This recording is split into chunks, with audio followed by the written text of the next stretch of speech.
Cara, quem é esse cara aí, né? Tem várias teorias quem é esse cara, né?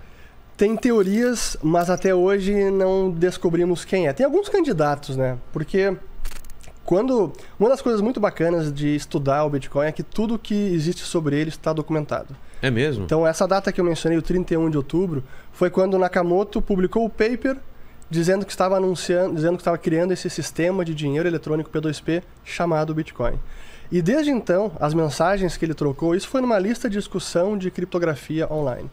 Isso são especialistas da área, mas ele publicou a mensagem e o pessoal começou a mandar respostas, críticas, o pessoal mostrou ceticismo, porque essa ideia de dinheiro eletrônico já vinha sendo estudada há bastante tempo, mas por um reduto de pessoas assim, muito pequeno.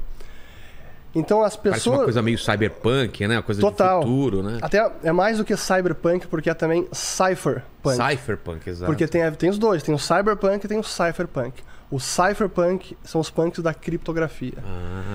E claro que as pessoas que estudavam esse mundo eram poucas. E o Nakamoto, então, dia 31 de outubro, fez essa mensagem, o pessoal começou a debater. Tem todos os posts registrados, as trocas que eles fizeram na lista de discussão de criptografia, depois num fórum chamado bitcointalk.org, no P2P Foundation, que é um site para a Fundação P2P, enfim. E aquele pessoal começou a debater o assunto, alguns se sobressaíram porque já eram conhecidos. Então, da lista de candidatos, temos os principais, eu diria que são dois, na minha avaliação, tem teorias, mas dois. Um deles é o Hal Finney, que era um criptógrafo americano, e ele foi o primeiro a receber uma transação do Nakamoto, quando o sistema começou a rodar em janeiro de 2009. E ele, infelizmente, faleceu em 2015, tinha uma doença degenerativa, mas ele foi um dos únicos que mostrou entusiasmo com o sistema. Ah, é? E aí, logo quando a mensagem foi anunciada pelo Nakamoto, e aí começou a testar, recebeu a primeira transação, e ele já tinha tentado uma espécie de Bitcoin em 2004.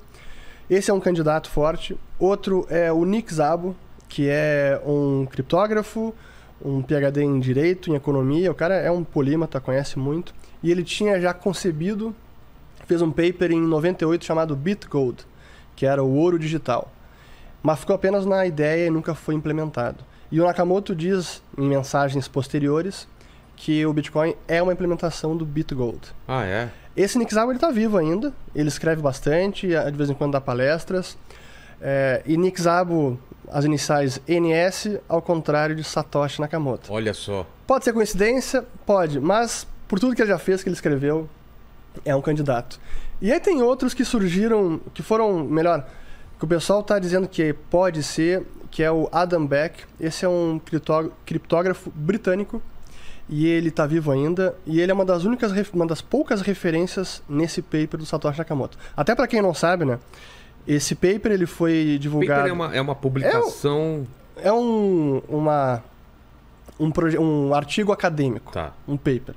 Mas nesse caso não foi acadêmico porque, cara, ele simplesmente escreveu e mandou pro mundo. Ó, tá aqui, ó. Entendi. Mas é um artigo conceitual, então ele segue, digamos, os princípios de um artigo acadêmico, tem o resumo, o abstract, tem a introdução, tem a parte mais densa do artigo e depois a conclusão e as referências.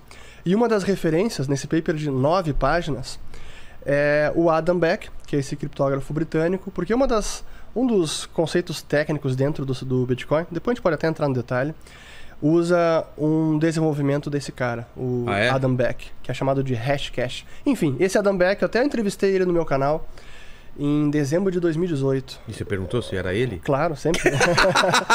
Tem que perguntar. Claro. Mas ele nega também.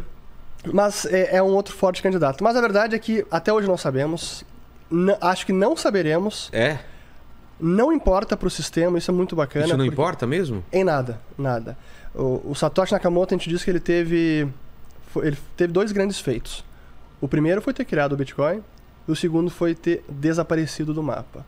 Porque o sistema realmente ele perdura e vai sendo mantido pelos usuários voluntários, aqueles que contribuem com códigos, que estão auditando o sistema, os usuários que estão validando transações e transacionando na rede, e os mineradores, que são aqueles que também provêm força computacional para registrar as transações e são esses que ganham a recompensa. Então, quando a gente fala de mineração, esses são os camaradas que ganham dinheiro validando e registrando transações na rede. Que doido. Esses são os mineradores.